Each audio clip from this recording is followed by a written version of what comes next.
Terre d'accueil. Le Canada a vu évoluer sa relation avec les immigrants venus sur son territoire en quête d'une vie meilleure.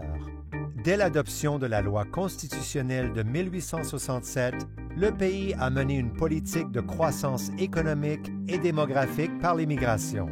Cela se voulait une politique ouverte. En réalité, il a fallu jongler entre les avantages économiques de l'immigration et la méfiance de la population à l'égard des nouveaux arrivants.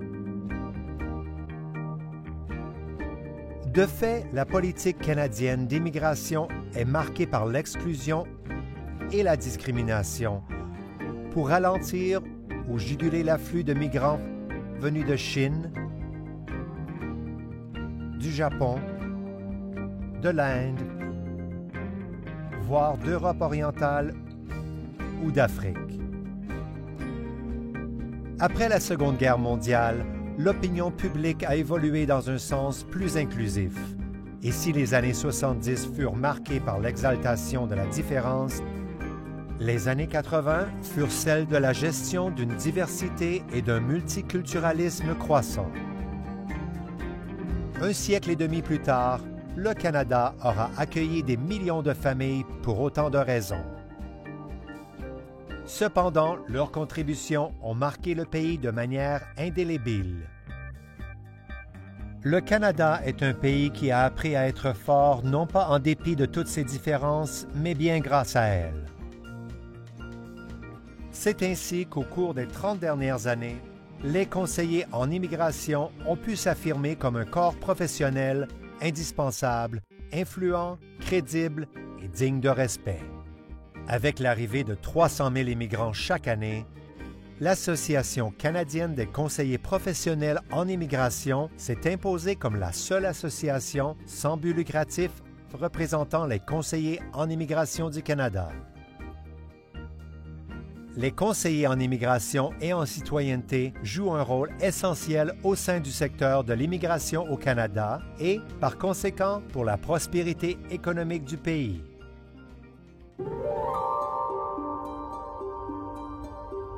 Créée en 2004, l'ACCPI s'est dotée de 4 piliers: formation, information, lobbying et reconnaissance. C'est le porte-parole des conseillers en immigration et en citoyenneté. Sa mission, promouvoir et défendre l'intégrité de la profession et du secteur de l'immigration. 2001 a été une année charnière pour cette jeune profession. Avec l'affaire Mangat, la Cour suprême du Canada a estimé que les conseillers en immigration pouvaient exercer leur profession de manière légale en tant que non-juristes. 2 ans plus tard, l'autoréglementation devient la norme, consacrée par les règles régissant la profession. En 2011, le gouvernement du Canada crée le Conseil de réglementation des consultants en immigration du Canada, CRCIC, organisme de réglementation nationale actuel. Le CRCIC est un organisme de supervision sans but lucratif aux compétences limitées. Depuis 2017, la profession connaît une mutation suite au rapport de la Commission de la citoyenneté et de l'immigration de la Chambre des communes préconisant la réglementation par statut fédéral pour remédier aux insuffisances du CRCIC.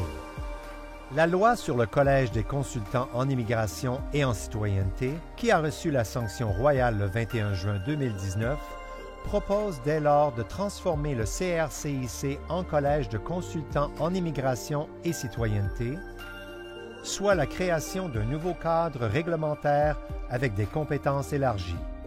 Within a global context, Canada has done an exceptional job of protecting the public by proposing Division 15 of Bill C-97. We are setting up a new College of Immigration and Citizenship Consultants.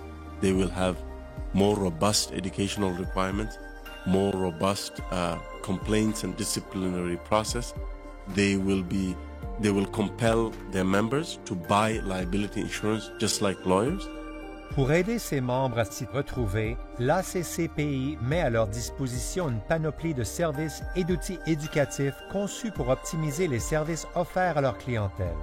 La plateforme myconsultant.ca présente les services que les membres de l'ACCPI offrent aux potentiels Canadiens du monde entier et publie des articles sur l'immigration et la société canadienne.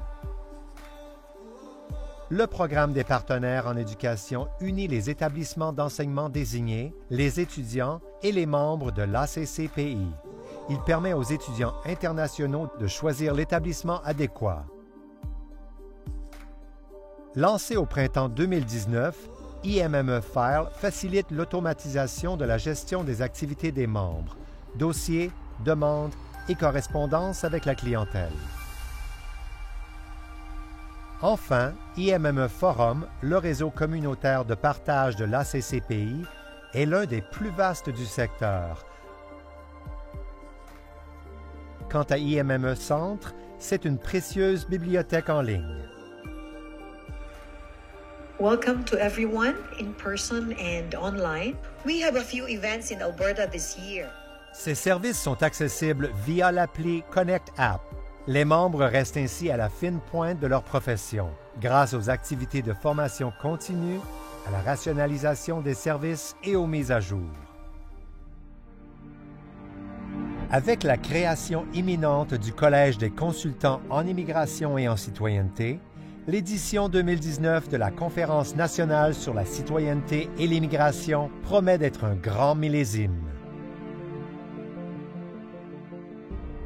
La CNCI, plus importante manifestation du secteur de l'immigration au Canada, n'offre pas seulement des activités de formation et de perfectionnement professionnel. C'est en soi une expérience dépaysante. I want to introduce you to our keynote speaker who epitomizes community leadership excellence. I can tell you how our keynote speaker is a Harvard-educated scholar. The success of this place, the success of Canada, is that we remain openly and defiantly open. We are open to people, we are open to ideas, we are open to investment, we in short are open to the world. Une gamme d'activités interpelle les participants. Acquisition de connaissances, utilisation des technologies telles que les interfaces IA, tables rondes innovantes, applis de pointe ou réunions d'experts plus classiques. Il y en a pour tous les goûts. Originellement nommée Conférence nationale d'éducation, la CNCI a pris son envergure pour devenir une manifestation très attendue où convergent les experts du Canada dans le secteur de la loi sur l'immigration et la citoyenneté. Rendez-vous donc aux Chutes Niagara du 2 au 4 octobre pour explorer les nouveautés du monde de l'immigration au Canada.